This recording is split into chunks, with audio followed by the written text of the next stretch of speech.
Welcome to OTT junction super singer junior season 9 pre finals round, அதாவது semifinals round Saturday December 2ஆம் தேதி நடந்த அந்த நிகழ்ச்சியுடைய விமர்சனத்தை தான் பார்க்க போகிறோம். ஸோ ஃபுல் எபிசோடுடைய ரிவ்யூ தான் பார்க்க போகிறோம். இதுக்கு முன்னாடி என்னென்னா இந்த வாரத்துலேருந்தே ஓட்டிங், நேற்றைய நிகழ்ச்சி முடிஞ்சதுலேருந்தே நம்ம ஓட்டு போடலாம். ஒரு ஆள் ஒரு நாளைக்கு 10 ஓட்டு போடலாம். ஸோ 10 ஓட்டு நமக்கு வழங்கப்பட்டிருக்கிறது. நம்ம யார் பிடிச்சிருக்கோ, மேக்னா பிடிச்சிருந்தா மேக்னா, அனன்யா பிடிச்சிருந்தா அனன்யா, அந்த மாதிரி மற்ற சிங்கர்ஸ் யாரை பிடிச்சிருக்கோ அவங்களுக்கு ஓட்டு போடலாம். அதே மாதிரி 10 மிஸ்கால் பண்ணலாம் ஒரு நாளைக்கு. ஸோ இந்த வாய்ப்புகள் நமக்கு வழங்கப்பட்டிருக்கு. உங்களுக்கு எந்த சிங்கரை பிடிச்சிருக்கு அப்படின்னு கமெண்ட்டில் வந்து போட்டுட்டு அதுக்கப்புறம் இந்த வீடியோவை தொடர்ந்து பாருங்கள். ஸோ முதல்ல இந்த நிகழ்ச்சியை பொறுத்தவரைய எனக்கு என்ன தோணுது அப்படின்னா, இது வந்து இந்த சூப்பர் சிங்கர் ஜூனியர் சீசன் 4 ஞாபகப்படுத்துது. சீசன் 4ல் தான் 10 வயசுக்கு கம்மியாக உள்ள 2 பேர், ஒன்று ஸ்பூர்த்தி, இன்னொன்று அனிஷா. இந்த 2 பேரும் ஃபைனலுக்கு போனாங்க. அதில் வந்து ஸ்பூர்த்தி வின் பண்ணாங்க. எனக்கு என்னமோ இந்த மேக்னா, அக்ஷரலக்ஷ்மி 2 பேருமே 10 வயசுக்கு கீழே. பட் அந்த வருஷம் வந்து ஒரே ஒரு பையன் வந்தார், பரத் வந்து ஃபைனலிஸ்டாக இருந்தார். பரத், ஸ்ரீஷா, ஹரிப்ரியா, ஸ்பூர்த்தி, அனுஷியா, ஜெசிகா இவங்கெல்லாம் வந்தாங்க. அதில் வந்து வின்னராக வந்து ஸ்பூர்த்தி, ரன்னராக வந்து ஜெசிகா வந்தாங்க. இன்னைக்கு பிளேபேக் சிங்கராக இருக்கிற ஹரிப்ரியாவோ ஸ்ரீஷாவோ வர முடியலை. அன்னைக்கு வந்து வயசு கம்மியாக இருந்த யங்கஸ்ட் ஸ்பூர்த்தி தான் டைட்டில் வின் பண்ணாங்க. அந்த மாதிரி யங்கஸ்டாக இருக்கக்கூடிய மேக்னா டைட்டில் வின் பண்ணாலும் ஆச்சரியம் இல்லை.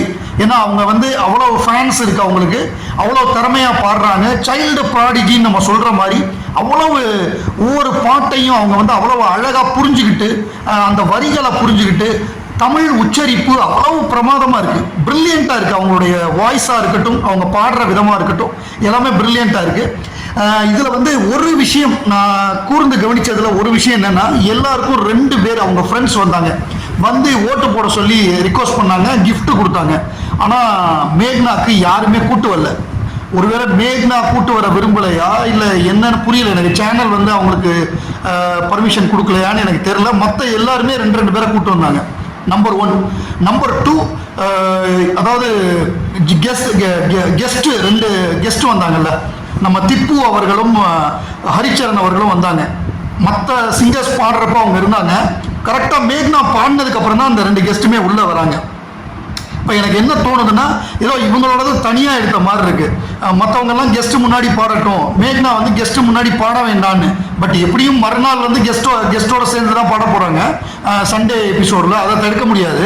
பட் எதனால இவங்களுக்கு மட்டும் இந்த வித்தியாசம்? ஓட்டு கேட்கறதுக்கு 2 ஃப்ரெண்ட்ஸு கூட்டு வரல. அதே மாதிரி கெஸ்ட்டு முன்னாடி இவங்களை பாட விடலை, திப்பு முன்னாடி, ஹரிச்சரன் முன்னாடி. மற்ற 5 பேரும் கெஸ்ட்டு முன்னாடி பாடுறாங்க. இவங்களுக்கு மட்டும் ஏன் இந்த ஒரு வித்தியாசம் காமிக்கப்படுதுங்கிற ஒரு வருத்தம் எனக்கு இருக்குது. பட் அந்த நெஞ்சோடு கலந்திடு அந்த பாட்டு, ஏன்னா இன்னைக்கு ஃபுல்லாக வந்து யுவன் சங்கர் ராஜா பாடல்கள் தான் பாடுறாங்க. சாட்டர்டே டிசம்பர் 2 எபிசோடில், டிசம்பர் 2ஆம் தேதி நடந்த எபிசோடில், அதில் வந்து பல வரிகள் வந்து ரொம்ப நமக்கே டச் பண்ணிச்சு. மேக்னா பாடினப்ப அந்த ஸ்டான்ஸ் முடிகிற இடம் அதெல்லாம் ப்ரில்லியண்ட்டாக பாடினாங்க. ரொம்ப அழகான வாய்ஸு, எமோஷ்னல், அந்த எமோஷனை வந்து அழகாக அவங்களோட எக்ஸ்பிரஷனில் கொண்டு வந்தாங்க. வரிகளை புரிஞ்சுக்கிட்டு ரொம்ப தெளிவான உச்சரிப்போட பாடினாங்க. அவங்களுக்கு ஏன் கோல்டன் ஷவர் கொடுக்கலன்னு எனக்கு ஷாக்கிங்காக இருந்தது.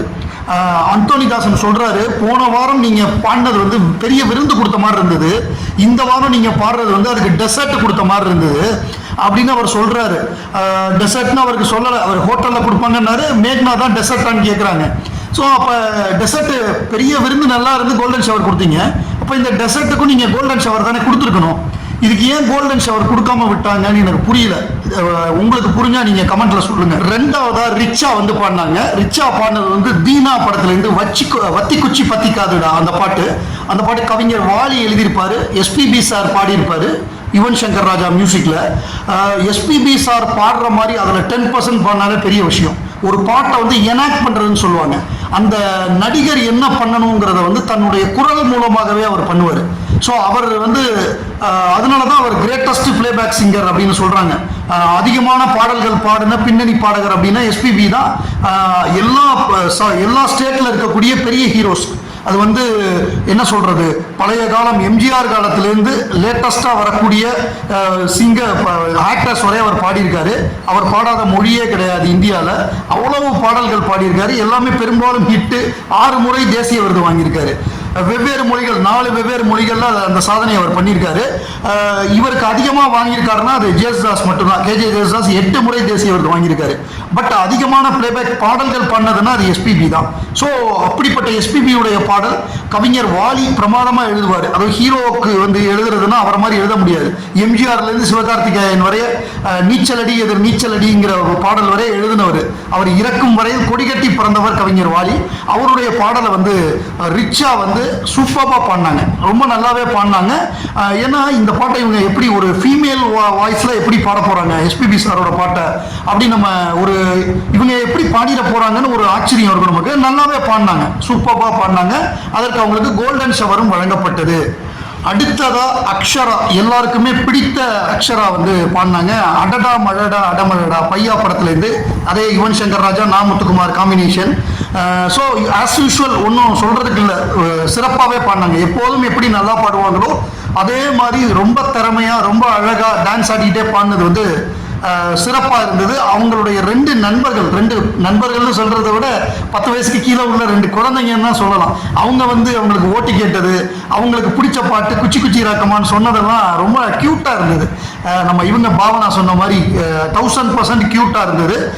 அவங்களுக்கும் கோல்டன் ஷவர் வழங்கப்பட்டது. அவங்க சிறப்பாக பண்ணதுனால அவங்களுக்கும் கோல்டன் ஷவர் வழங்கப்பட்டது. அப்புறம் அந்த ஓட்டு போடுற ப்ராசஸ், ஆளுக்கு 10 ஓட்டு இருக்குது, அதை வந்து ஒரே ஆளுக்கும் கொடுக்கலாம், பிரித்து கொடுக்கலாம், அதே மாதிரி மிஸ் காலும் கொடுக்கலாம்னு சொல்லி அந்த ஓட்டிங் ப்ராசஸை வந்து வழக்கம் போல மாக்காப்பா வந்து எக்ஸ்பிளைன் பண்ணார். அடுத்ததாக ஹர்ஷினி நேத்ரா, ஆரம்பத்திலேருந்தே கன்சிஸ்டண்ட்டாக சிறப்பாக பாடிட்டு இருக்கிற ஹர்ஷினி நேத்ரா விழுப்புரம்.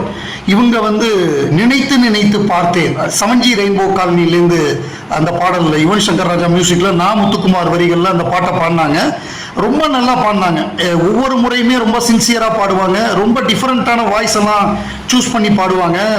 எல்ஆர் ஈஸ்வரி மாதிரி பாடுவாங்க, கோவை கமலா மாதிரி பாடுவாங்க. ஸோ நிறைய வாய்ஸ் மாற்றி மாற்றி பாடக்கூடிய ஒரு திறமை உள்ள ஒரு வெர்சடைல் டேலண்டட் சிங்கர் இவங்க.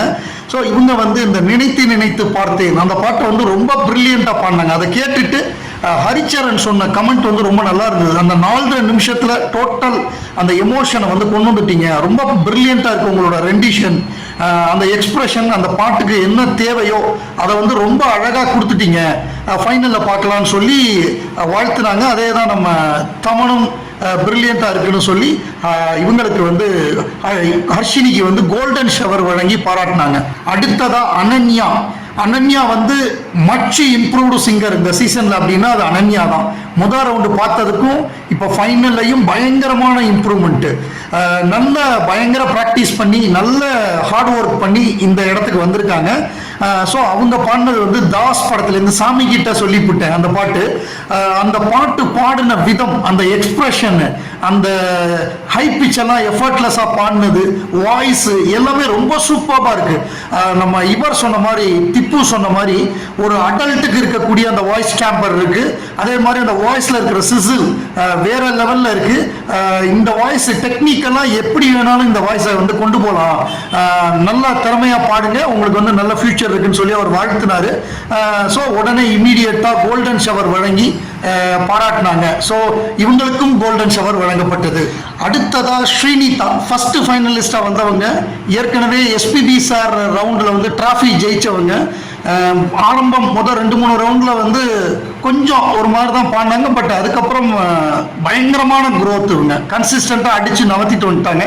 ஸோ ஃபர்ஸ்ட் ஃபைனலிஸ்டாக வந்தாங்க. இவங்க வந்து நந்தா படத்துலேருந்து முன்பனியா முதல் மழையா அந்த பாட்டு பாடினாங்க.